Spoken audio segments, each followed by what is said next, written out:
I welcome you all in the home mentoring session of the SD Vidya School Ambala cantt. बच्चों, आज मैं आपको कक्षा 9वीं संचयन भाग 1 के पाठ 5 हामिद खां के बारे में बता रही हूँ, जिसके लेखक हैं SK पोटेकार्ट। इस पाठ के शब्दार्थ इस प्रकार हैं। आगजनी। आगजनी का अर्थ है उपद्रवियों द्वारा आग लगाना। पौराणिक।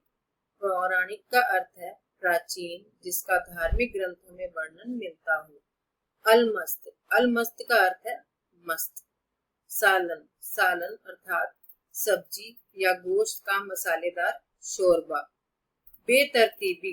बेतरतीबी बिना किसी सलीके के। फख।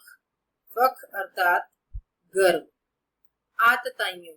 आतताइयों अर्थात अत्याचार करने वालों। नियति। नियति अर्थात भाग्य।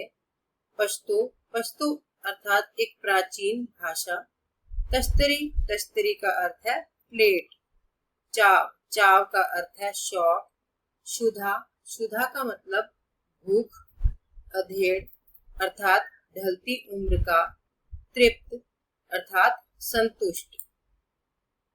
हामिद खां पाठ में हिंदू एवं मुस्लिम भाईचारे के बारे में बताया गया है।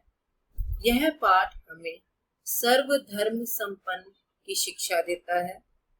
इस पाठ में लेखक तक्षशिला के खंडहर को घूमने के लिए गया।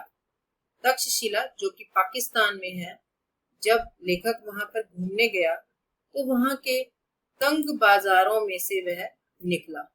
वहां के बाजारों से चमड़े की दुर्गंध आ रही थी और वहां का वातावरण बहुत ही दूषित था।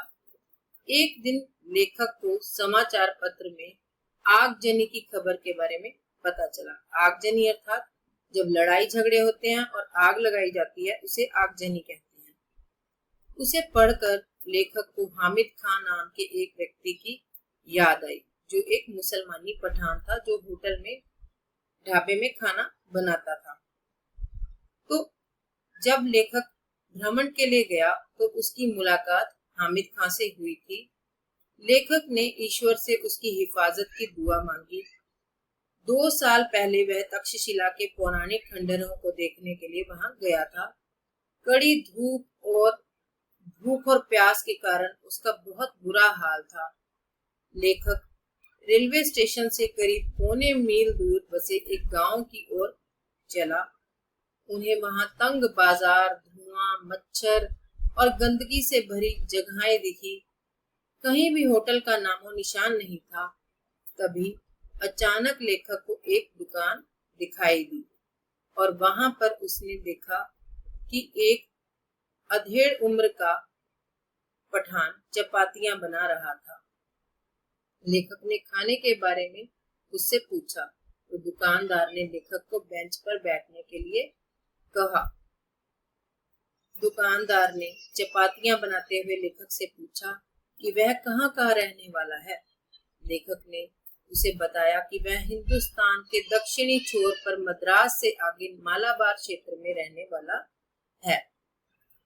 तब इस पर दुकानदार ने पूछा कि क्या वे मुसलमानी होटल में खाना खाएंगे। इस पर लेखक ने हामिद खां को बताया कि उनके यहाँ अगर किसी बढ़िया चाय पीनी हो और कभी बढ़िया पुलाव भी खाना हो तो लोग बिना कुछ सोचे मुसलमानी होटल में जाया करते हैं। हामिद खां ने लेखक की बात पर विश्वास नहीं किया और लेखक ने उसे बताया कि उनके यहाँ तो हिंदू और मुसलमानों में कोई भी फर्क नहीं समझा जाता। सभी हिंदू और मुसलमान एक ही होटल में बैठकर खाना खाते हैं और आपस में एक दूसरे के त्योहार भी मनाते हैं। वहां पर हिंदू और मुसलमान में कोई भी फर्क नहीं है। उनके बीच तो वैवाहिक संबंध भी स्थापित है। हामिद ने लेखक का स्वागत किया और उसको खाना खिलाया। लेखक ने खाना खाकर हामिद खां को पैसे देने चाहे, परंतु उसने पैसे लेने से इनकार कर दिया।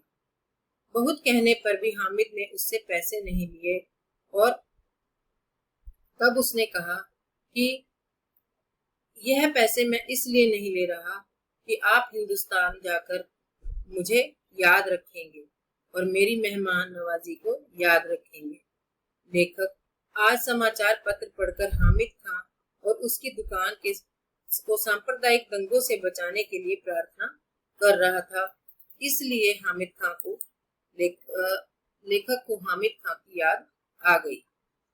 यह कहानी इस बात की तरफ संकेत करती है कि हिंदू हो या कोई मुसलमान, कोई भी व्यक्ति अशांति नहीं चाहता, ना ही जीवन में दंगे फसाद चाहता है। सभी लोग जीवन में अमन और शांति से रहना चाहते हैं, एक दूसरे के साथ आपसी प्रेम और आपसी मेल जोल के साथ जीवन बिताना चाहते हैं। दोनों के हृदयों में एकता की भावना समान रूप से विद्यमान है। इस प्रकार हामिद खां पाठ के माध्यम से लेखक अपनी बात को समाज के सामने रखना चाहता है। हामिद खां तक्षशिला का निवासी है और लेखक हिंदुस्तान का। जो लेखक हिंदुस्तान से तक्षशिला घूमने के लिए गया और वहां पर हामिद खां की मेहमान नवाजी को देखकर वह गदगद हो उठा। उसे उम्र भर हामिद खां याद रहा।